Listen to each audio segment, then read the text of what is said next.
Hello, welcome. My name is Katrina Wolf and I am with Age Well Senior Fitness. We provide in-home exercise instruction for older adults, and today we are going to talk about exercise basics for older adults. So we all know that it's really important for us to exercise, but are we doing everything that we need to do to make that optimal of all the optimal exercises we could be doing? You're a commercial venture, right?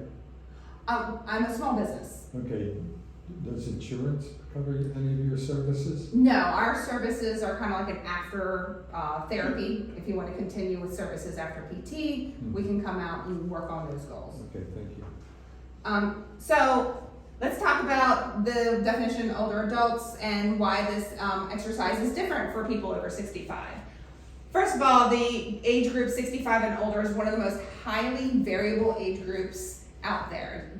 You have such a wide level of abilities. So you can have a 65-year-old that's wheelchair bound due to health issues, and you can have an 80-year-old that runs marathons.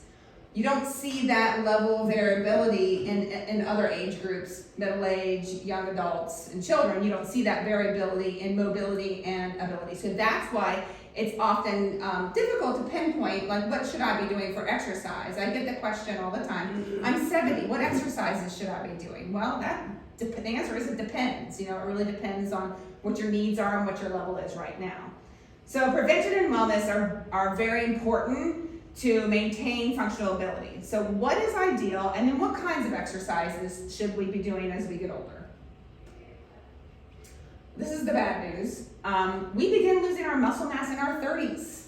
I cried when I saw this. And we continue to lose 10% per decade as we age. The decline is gradual from about 30 to 60 years old and then accelerates after 60 years old. Muscle loss affects our fast twitch muscles, which are the ones that include force, velocity, and power. And those force, velocity, and power are what we use to walk, what we use to go upstairs, and what we use to get in and out of a chair, where we have to provide some oomph. Think of force and velocity being like oomph. With inactivity, muscle fibers can be replaced with connective tissue and fat. So body composition matters. What our body is made out of is really important, way more than what you weigh. So what can loss of strength affect? Our bones. So loss of strength can affect our bones. Bone is an active, ever-changing tissue. We're in a constant building and losing of bone. But our peak bone mass is when we're young, of course, at 20 to 30 years old. And after this, reabsorption of bone can outpace the deposit of bone. And that's where you get into osteopenia and osteoporosis. Bones also, as the aging process, bones become more brittle and susceptible to fracture as we age. Added on to bone loss, which is why we're more at risk for hip fractures, back fractures, things like that as we get older. Our hearts as we age. The incidence of cardiovascular disease increases with age. The three major factors are our blood vessels just become stiffer. They just don't give as much. And that can cause increase in blood pressure. Our sympathetic nerve activity is higher, so we often people can develop high blood pressure as they age for no apparent reason other than they've gotten older. No lifestyle change, they're not overweight, they're not a change in diet. It's just the blood pressure goes higher because of the blood vessels and our way our sympathetic nervous system works. And endothelial dysfunction means cells. Our cells were more likely to have inflammation in our vessels as we get older. The heart blood vessels become more rigid. This can cause decreased blood flow to our brain and muscles, and it can also cause an increase in blood pressure. So what can we do for all these things that we've talked about? Your muscle mass, your bone health, and your cardiovascular health? Well, if you go to your doctor, there is a magic pill, and it's exercise. Exercise can affect all of these things and improve all these things. So often we go to our doctor with, health issues, and unfortunately the medical system has gotten to the point where they don't give exercise as an option. They give a medication as an option. But oftentimes exercise can have a large effect on all of these issues. It's interesting, in some of my research, there's the ACSM has a program called Exercise in Medicine, and they did a study, and they said if a doctor writes on a prescription pad exercise, just simply writes exercise and hands it to the patient, they're 50% more likely to exercise than if they don't. All they have to do is write on a prescription. So I feel like the medical community isn't even doing that. It's, they don't give it as an option. So is it safe to exercise? I get that question a lot. People are afraid they're gonna hurt themselves. Or, so we work with a wide variety of clientele. We have very active people, and we have clients in hospice. We have clients that are bedbound. So the variety of clientele that we work with is huge. So is it safe to exercise? Always check with your doctor before starting an exercise program. If you haven't had a stress test recently, they may want to put you through that type of testing just to make sure that your heart's ready for it. If you or your loved one's mobility is really, really impaired, get a referral for physical therapy. That can be your starting point. Oftentimes people think that they need to have had an injury to have PT, and that's not true. If you just had a decline in function or realize that your balance getting worse, those are reasons to go to PT. You don't have to have a pain or an injury or a fall or something like that. And then have a plan for continuing with exercise and activity after the PT discharge. So physical therapy addresses injury and dysfunction, whereas fitness can also help with that, but then they'll take what's already good and make it better. Whereas PT won't necessarily look at what's already good. They'll focus in on where the deficits are. A little background on myself: I worked as a physical therapy assistant for over 20 years in home health care. So that's why I have an understanding of what PT and fitness, how they're different. So how much activity is recommended? So here's where we get to the nitty-gritty of what we should be doing. The ACSM is the American College of Sports Medicine. They set all the gold standards across the healthcare system for physicians, for athletes, for physical therapists, for health and fitness professionals. The ACSM is really the gold standard, and they set all what the criteria are for expectations. 150 minutes of moderate activity a week. Now, some people look at that. I have had clients that can't even go 5 minutes, so that is the gold standard, what we should all strive to do. But don't let that be a hindrance to starting something. Activities can be beneficial when they're done in 10-minute increments. So if you did some sort of brisk walking, 10 minutes, 3 times a day, you get the same cardiovascular benefits, and if you do it at 30 minutes all at once. So you can break it up into pieces in the day. They also recommend 2 days of resistance training. We talked about muscle loss. The biggest reason why people need to go into assisted living or need help in the home is loss of strength. They lose strength, they can't take care of themselves anymore. And then 2 or 3 days of neuromuscular or balance training. And wow, that sounds like a lot. You could be exercising all day long. But I am of the camp that something is better than nothing. If you start with a 5-minute walk down the street and back, and that's what you have, then that's good. We have what we want to do, what's ideal, but doing a little bit of something every day is better than doing nothing at all. So I really caution people that not to let those gold standards keep them from starting because it feels like it might be overwhelming. And start where you're at. If you're not a regular exerciser, start with just walking around your house. If you live in an apartment building, walk up and down the hallways. Start with what you can do now, and then you can build on that. Strength training. This is where I get on my soapbox. One of the biggest reasons people need help taking care of themselves is the loss of strength. The research is clear. It shows that progressive strength training program is beneficial for everyone, but especially for older adults. I walk through communities, drive through communities, retirement communities, and people are out walking, which is wonderful, but it's not strength training. Your you're using your muscle in a different way that's not necessarily going to build strength, power, the things that keep us strong. Now, the key word you see up here is progressive. Progressive means that you increase the volume in some way. That could be increasing your number of repetitions. It could be increasing your weight. It could be adding an exercise. So if you're doing 3 exercises, adding a 4th exercise.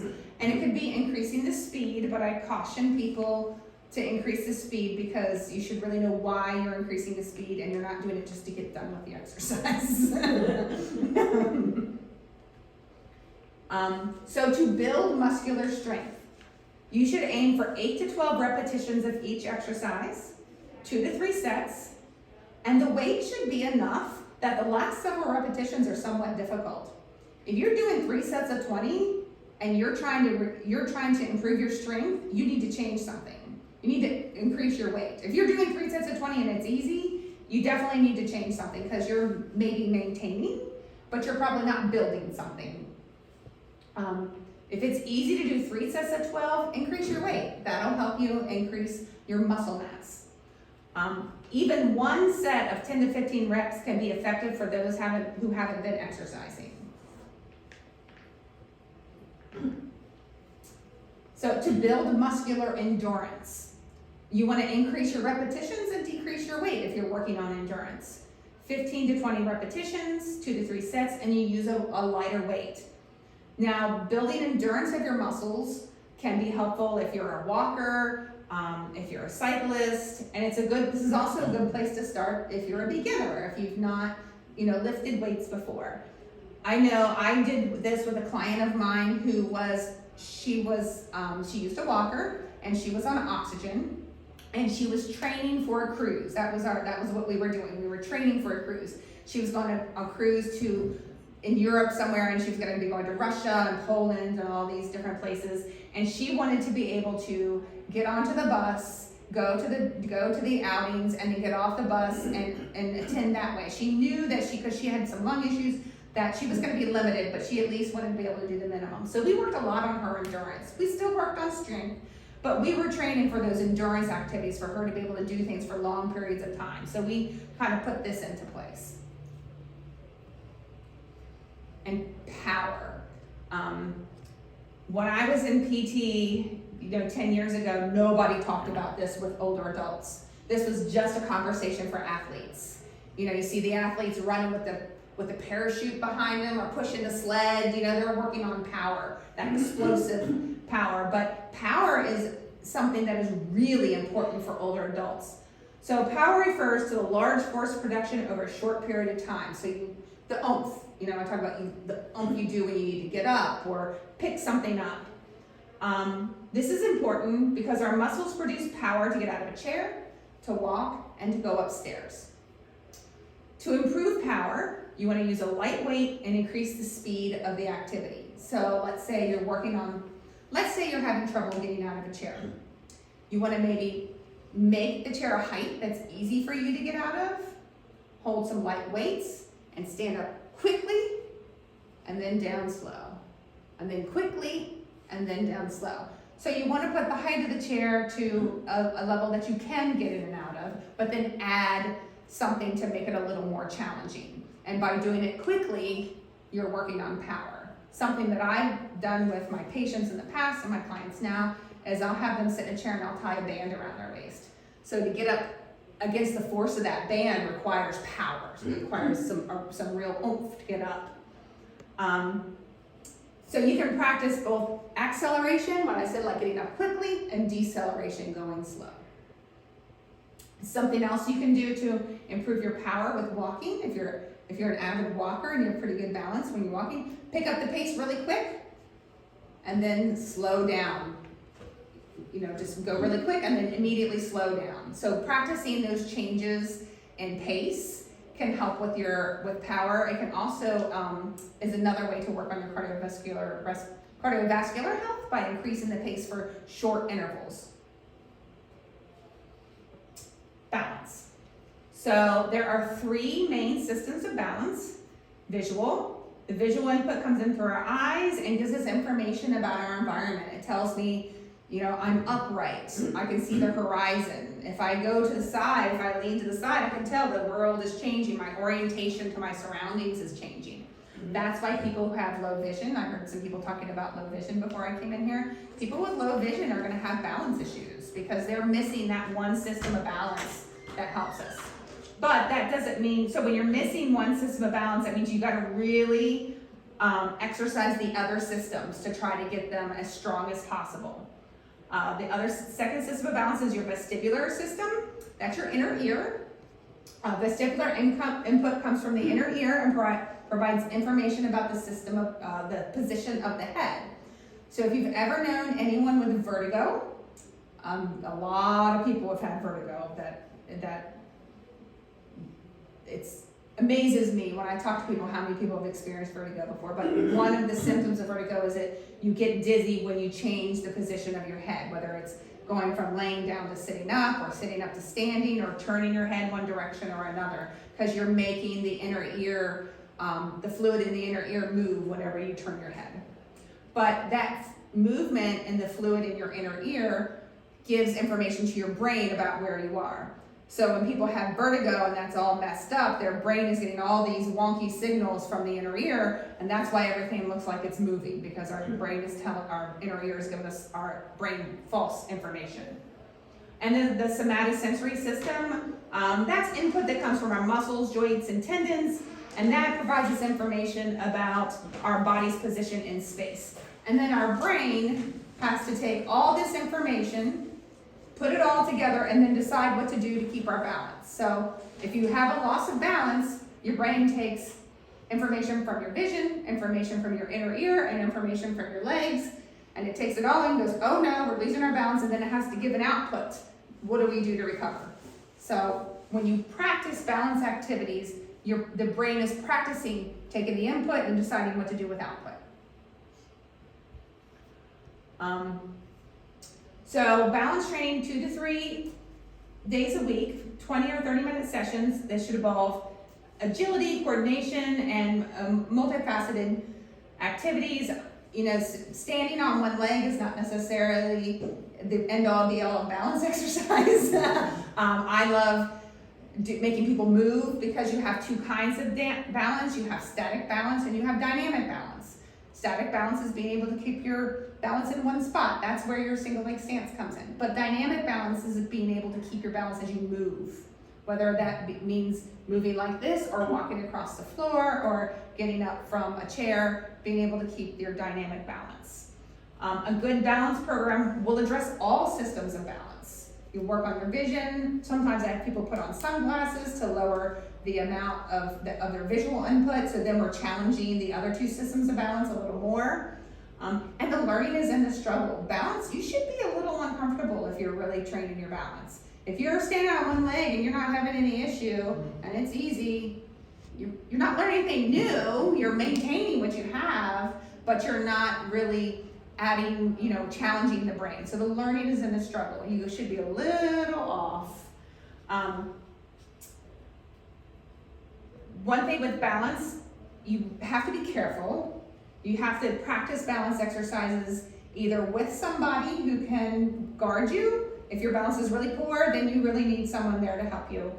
Sometimes I have people do exercises in like the corner of a counter, which is someplace or the corner of a wall where they have something on either side. If you have pretty good balance where you're able to catch yourself in a challenging situation, then it can be a little more, you can work a little higher level. Posture and flexibility. So our daily activities pull us forward. And this has been true throughout time. Long before smartphones, we were darning socks and knitting and crocheting and sewing clothes, and all down here pulled forward. So it's just been throughout time that our daily lives pull us into this forward flex position. And then health conditions like osteoporosis, that can accelerate that process. Poor posture can cause joint pain, backaches, headaches. It can affect your digestion, your circulation, your breathing, your organ function. When I work with people with COPD, one of the first things we work on is their posture, because they tend to be hunched over a little bit. They're crushing their lungs, getting them upright and getting their ribs off of their lungs, so their lung capacity is not what it should be, but it's at least open up to use what we do have. Flexibility, we lose flexibility as our age, is a natural part of the aging process. Decreased flexibility can lead to joint pain, muscle imbalances, and weaknesses. A tight muscle is often a weak muscle. People that spend a lot of time sitting, so I've given this presentation in multiple facets to some very active people, but I've also given it to caregivers who might take care of somebody who's chair bound. So when we spend a lot of time sitting, we get tight muscles that can affect our posture, walking, and strength. So when we're talking about stretching, things to remember is you don't stretch a cold muscle. You want to warm up before you stretch a muscle. I think I remember in gym class stretching before we worked out, but that's wrong. I'm pretty sure that's what we did. We stretched first and then we all ran around the gym 3 times, and that's backwards. I don't think they do that anymore, but it's backwards. You want to hold a stretch for at least 20 seconds. I like 3 times for 20 seconds. And don't bounce. I also remember that from gym class. Bouncing to touch your toes, oh, that's a great way to tear a hamstring. And don't hold your breath. Make sure that you breathe. Take nice, long, deep breaths, because that'll kind of relax the muscle so that it'll stretch out. So which muscles need the most stretching? Well, because of our forward posture and daily life, our chest muscles tend to get tight, so we get the rounded forward shoulders and the head here. And then these muscles get, so they don't, even if you wanted to stand up, you can't because they're too tight. Hamstrings. When I worked in therapy, if we had someone with back problems, we stretched their hamstrings, because 9 times out of 10, that was part of the problem. So tight hamstrings can cause problems with the low back, especially, and hips. The front of the hips, hip flexors.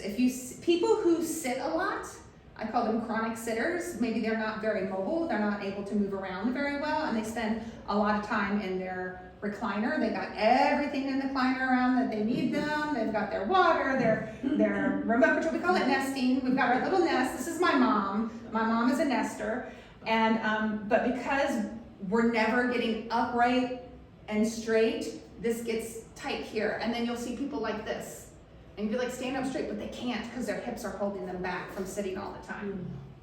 And calves, our calves get tight. Tight calves can cause terrible balance problems. I saw it in PT when people would be in bed for a long period of time, they get tight calves and they would go backwards all the time. So stretching out your calves, you can't go wrong with that. So outside of exercise, these are some strategies for what I call chronic sitters. So if you're a caregiver to somebody who doesn't have very good mobility and they're in the chair a lot of the day, for people who sit most of the day, and some people even sleep in their recliner, they may have breathing problems where they can't lay flat without feeling short of breath, or it may just be difficult for them to get in and out of bed and they choose the recliner because it's easier for them. This is everyone's favorite exercise, is to lay flat in bed for 10 minutes a day. No one ever complains when I give them that one. That's a popular one. If you can, don't use any pillows at all. But if you have that forward kyphosis from osteoporosis, or if you have breathing issues, only use as many pillows as you absolutely have to.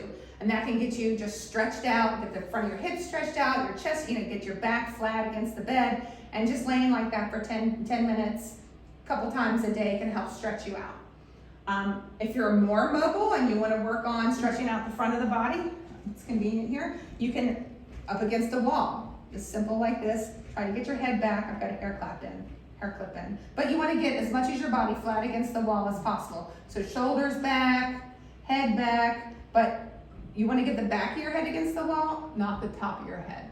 So sometimes people will have, I'm gonna move this here. People will have like a little bit of a forward head and they can't get their head back against the wall, and they'll do this, but that's not what we're aiming for. Aim for the back of your head. Go. And then you can increase the time as tolerated, and you can make it more difficult by putting the arms up here, then you're strengthening your postural muscles. So we call this the wall cross. And if you do that, a minute, a couple times a day, you're strengthening all the muscles that hold you upright.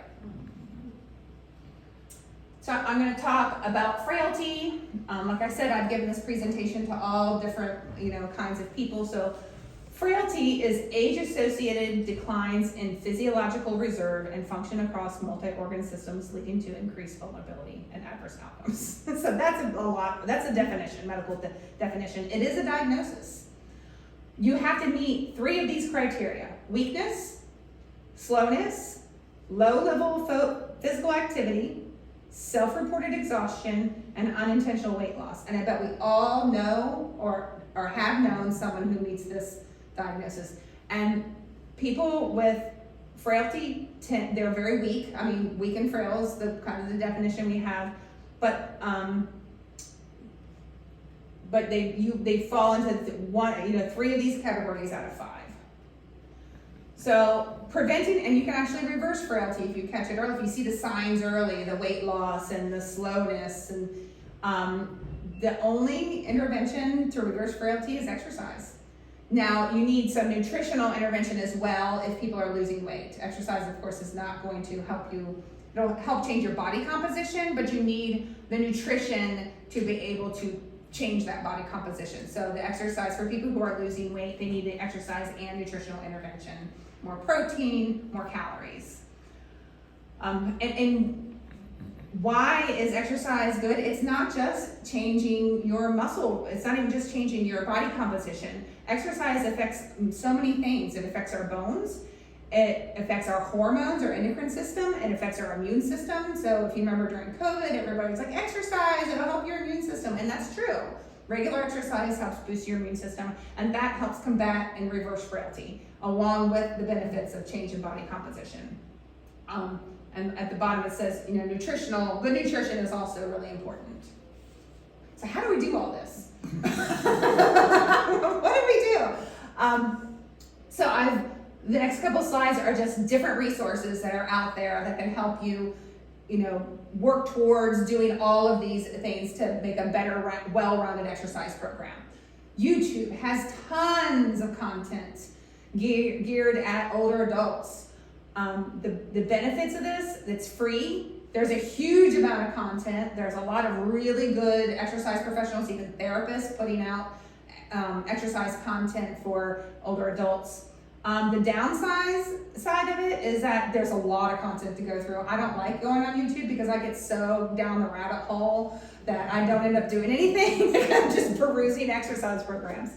The other downside is a lot of YouTube videos that are geared towards older adults. A lot of them are sitting, and I really believe that we need to be on our feet.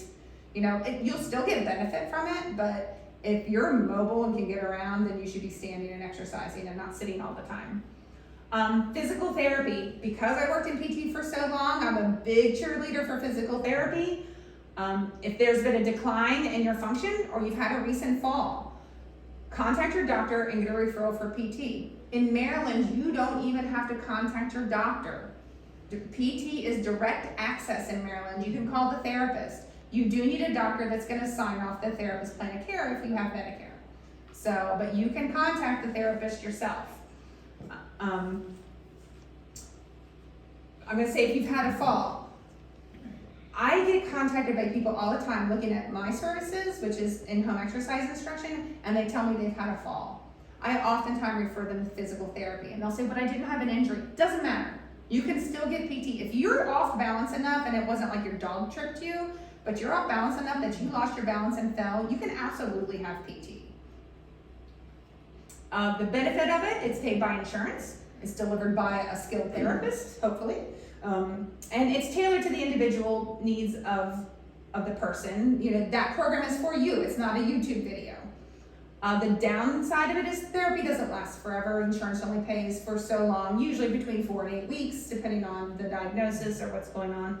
The other con that's not on here is therapists will look at the problem. They're not going to look at your overall health and wellness as far as an exercise program. They will look at a deficit and work to correct that deficit, but they're not necessarily going to give you an entire fitness program for your overall health and wellness. Senior centers, they have the benefits of a senior center, in-person senior centers, is they have more programs than just exercise. Our socialization is really important to our overall wellness. So having those relationships with people in your exercise class or your painting class, or meeting them for coffee are important. So it fulfills the social needs. The instructor can interact and cue the participants in the class, and the cost for senior centers is usually low.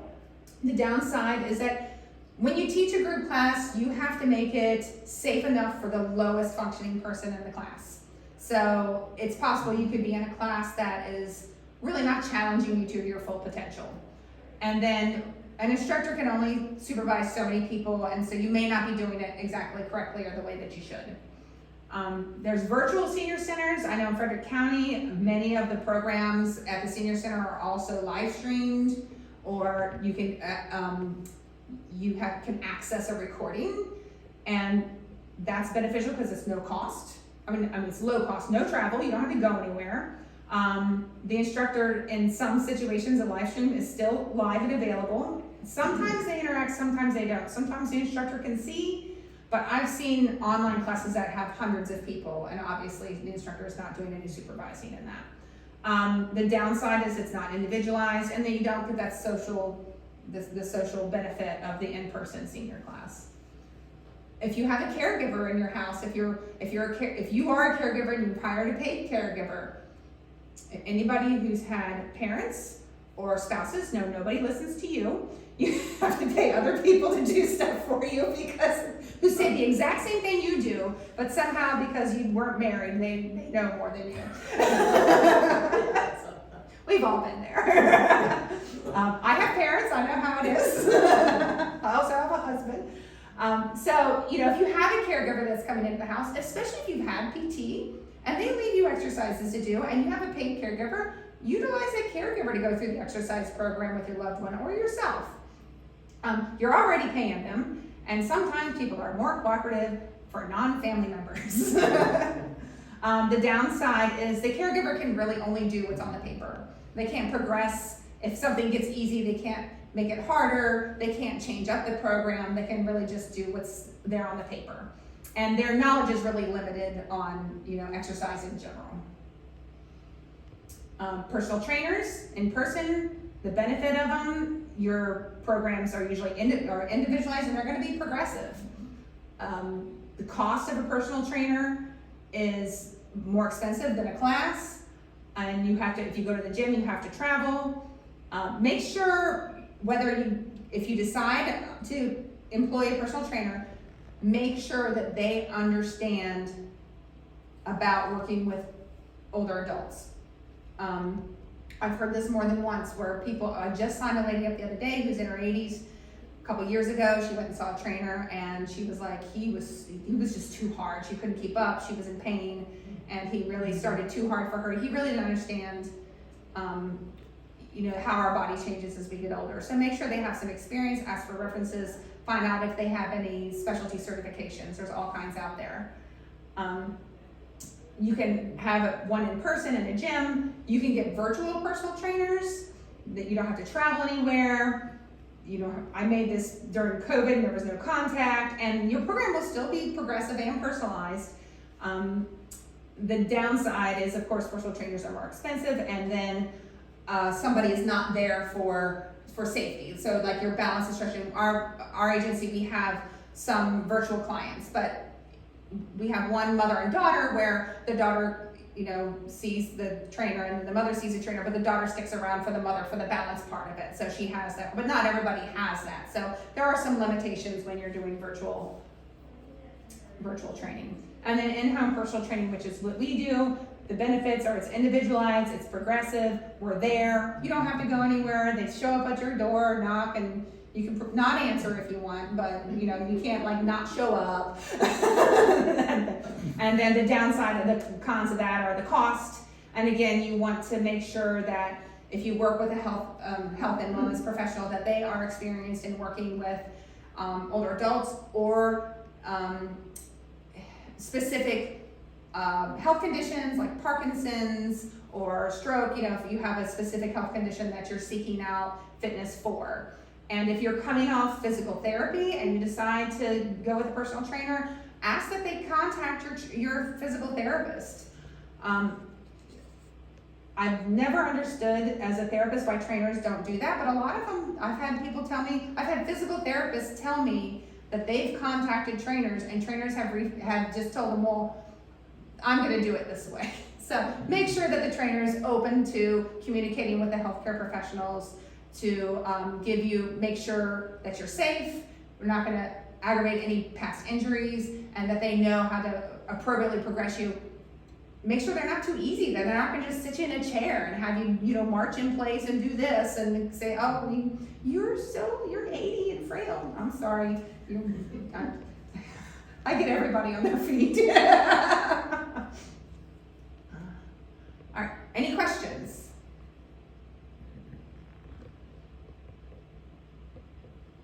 Concerns, complaints? I guess I have one question. Sure. Would you be open to going to a gym? I know places like Planet Fitness, they don't like personal trainers, but I go there regularly, and there is no training except the code that you're supposed to scan to watch the video about how to use the equipment. But I don't really feel like I know which ones are best, and I like to utilize the equipment and stuff.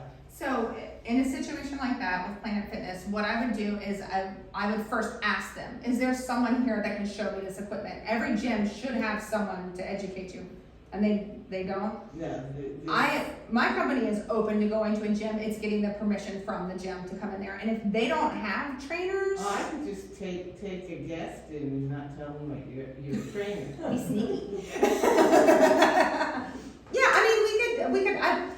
As the business owner, I would want to contact the gym first, just for liability reasons. And my thought is either they have a trainer, but they're not there during your time. But if they don't have a trainer, they shouldn't have any problem. There just may be some paperwork I that needs to could be ask, done. but I'm almost positive.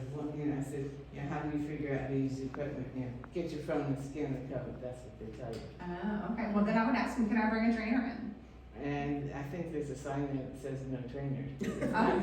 It's not a trainer, it's a friend. Yeah, it's my friend who's a trainer. We're just It's my friends. friend. My friend who knows about exercise for seniors. Yeah, Just have to avoid the word trainer. my experienced friend.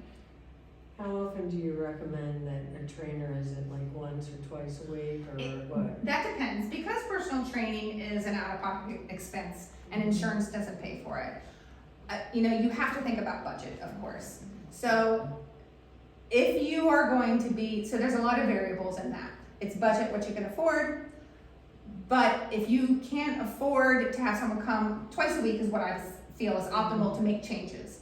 If you are a very dedicated person and you're gonna continue to do your homework, because trainers love to give homework. They love to give homework. And you're gonna do what the trainer says and follow their recommendations. Once a week is fine. I have one lady she is in Montgomery County. The trainer sees her once a month. We've been seeing her for a year, and she's younger. She's in her 50s, but she's got osteopenia and some other health issues. Her goal was to lose weight. She's lost a little bit of weight. Her clothes fit better. She's put on muscle, but she's very dedicated. She's a very regimented individual in general. So, I mean, we also have people that entail our services because they're like, I won't do it if you don't come. I mean, simply for the accountability of us showing up and saying it's time to exercise sometimes. And that also is true, we get a lot of calls from family members who maybe their parent has dementia and they can't do an exercise program on their own, and so they call them, so they have us come in and work with them. And in that instance, we may not give homework because there's not the cognitive carryover to do that, but the child or the caregiver doesn't have the time or doesn't know what to do. Now, if the caregiver is able to do the exercise program with them, then maybe once a week. So it really depends on the circumstances, the level of motivation, follow through, and of course, budget. The other thing we talked about was the diet. I'm thinking you're talking about protein. Yeah, diet is, with the 65 and older population, I don't do nutritional counseling yet. I do have someone that's getting their nutritional certification that's on our team that could do that virtually. Mhm. There are so many variables where some people are on blood thinners, or they can't have this food or that food because of this medication or that disease. So it gets really complicated when you get to a certain age because you have so many other variables. But I will tell you, overall, most people over 65 are not getting enough protein. Mhm. And if you don't have enough protein in your diet, you are not going to maintain your muscle. Your muscle doesn't have the building blocks that it needs to your body doesn't have the building blocks to build the muscle. You know, it's like if a bunch of construction workers showed up and there's no lumber to build the house, they can't build a house. So, you know, diet is important.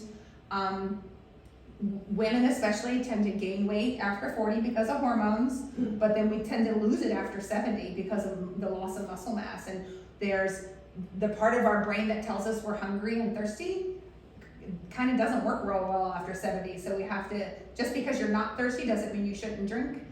And then you'll see people, you've probably all seen it, people who lose weight, you know, into their 70s and 80s.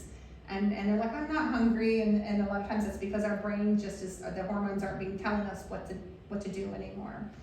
But yes, protein is very important. If you want to do one thing for yourself, increase your protein. How much should seniors be getting? That I don't know specifically. I've looked it up and I have found so many different answers. That's right. But for women especially, after menopause, they say between 0.5 gram to 1 gram per pound of body weight, which is a ton of protein. So just, I mean, one way that I added protein to my diet was I ate 2 scrambled eggs every day. I added a 1/4 cup of cottage cheese to that. Cottage cheese is high in protein. If you like, I love cottage cheese. Turned out nice, fluffy, a little bit moist eggs if you like moist eggs, and that was one way I added protein. So sometimes just adding adding some beans or adding a little cheese if you can tolerate cheese, milk, that type of thing. And there's all kinds of protein drinks out there. I'm not crazy about a lot of them because they have a lot of added sugar to make them delicious. Yeah. So real food. I think you can't go wrong with real food. You know, you're probably not going to overeat on fruits and vegetables and fresh meat. You know, it's those other things that get us. Yes. You talked about doing 2 to 3 sets. How much time would you rest between sets? 30 seconds to 1 minute for muscle recovery, especially if it's hard. You know, if that last repetition, you're like, whoo, you definitely want to give yourself like a 30 seconds to a minute after that set for the muscle to recuperate. And then you don't want to work the same muscle back to back. So like if I'm seeing somebody 2 days a week, we can do, if we're not seeing 2 days a week in a row, I'll do whole body both days. But I have a lady that I see 3 days a week. We do upper body one day, lower body another day, and the third day we do like full body functional movements and focus more on balance and using those muscles to like pick up a weighted ball off the floor and then lift it overhead. It's only a 5-pound weighted ball, but it's, you know, it's still a weighted ball, and you know, that's a whole body functional movement. We have to pick things up off the floor and get things out of the cupboards. Yes. I've read somewhere you should do like strength training one day and cardio the next day. You can, there's really no, Just like alternating. So Yeah, is it bad to do the same strength training exercises 5 days in a row? you need to give your muscle a rest. So when we lift weights, you're breaking the muscle down. Okay, so when you're resting, that's when your body's building the muscle back up. So that little bit of muscle soreness that you get when you exercise, those are tiny microscopic tears in your muscle fibers. And that releases chemicals to our body that says, oh my gosh, that was too much. I've torn myself. So then our body goes, well, we need to build more muscle. And it starts sending stuff to the muscle to make it bigger. So you need that rest period between for the muscle to be able to repair itself. So I would not do the same muscle groups. If you're going to Planet Fitness and doing their circuit training every day, I would not do that. I would do it, you know, Monday, Wednesday, Friday, and then cardio the other days.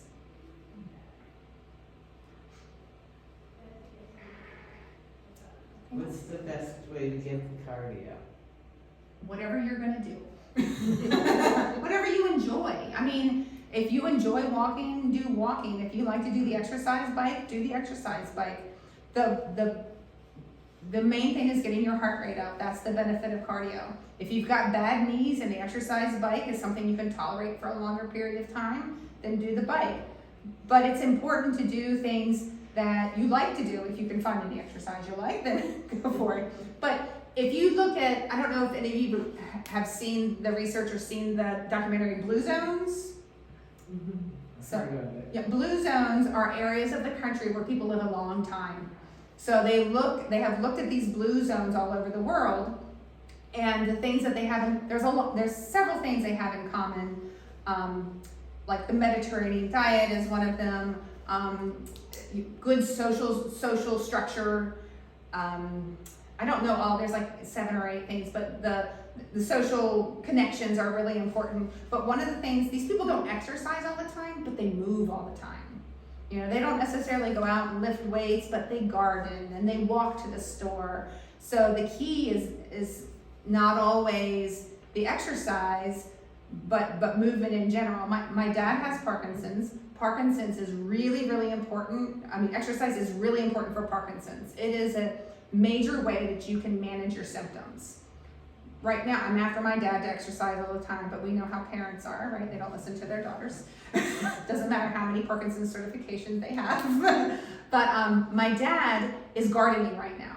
He's spending 2 to 3 hours outside in the yard doing yard work. So I'm like, that's fine. You know, he's moving, he's getting activity, he's lifting, he's bending, he's squatting, and you know, that is just fine if he's not going to his Parkinson's exercise class while but in the winter, he needs to do something because he sits on his computer. But, you know, so the whole idea of movement, walking your dog is great, but dogs stop every 5 feet to smell and use the bathroom. So you're not going to get that elevated heart rate that you want to improve your cardiovascular fitness.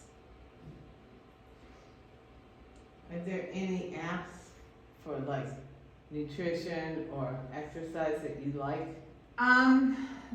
There are all kinds of apps that you can log your calories, and it will. I use one called Chronometer, and I like it because it breaks down your carbohydrates, your protein. It'll even break down like how much vitamin B you're getting and all of that. I use that one. I use the paid version because I really wanted a real breakdown of the vitamins is what I was looking for.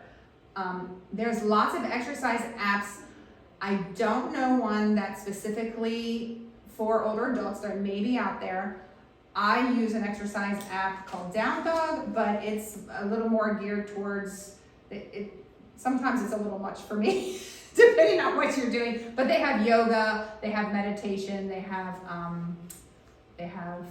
chair yoga. So the Down Dog app is a yoga app, but you get like four other apps with it. One is interval training, one is bar, which I don't use, and then one is meditation. But the yoga app does have restorative yoga and chair yoga and I forget what else, gentle yoga. So those would be appropriate if you're not used to yoga. I love yoga. I love the app because unlike a YouTube video, it's different every time I do it. I would not like to sit and do the same video over and over and over again. Plus, what happens when we do the same activity over and over and over again, our body gets really good at it. It adapts. And then it has to put forth less effort to do that activity, which is great for driving. You know, when you first were driving, you had to think about it. Now you just get in and you end up, you're at your destination, you're not even sure how you got there because it's so automatic.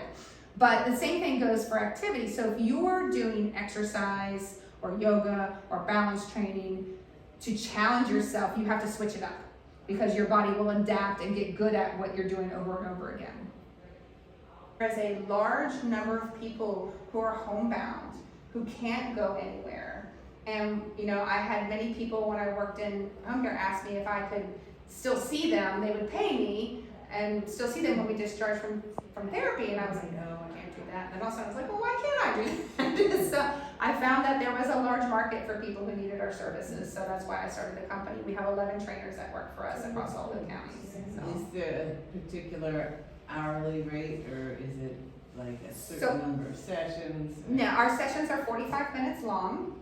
Once a week is $95 a session. 2 or more times a week is $90 a session. We don't have any like 6-month contracts or anything like that. We bill for the upcoming month via an email, and you can pay online.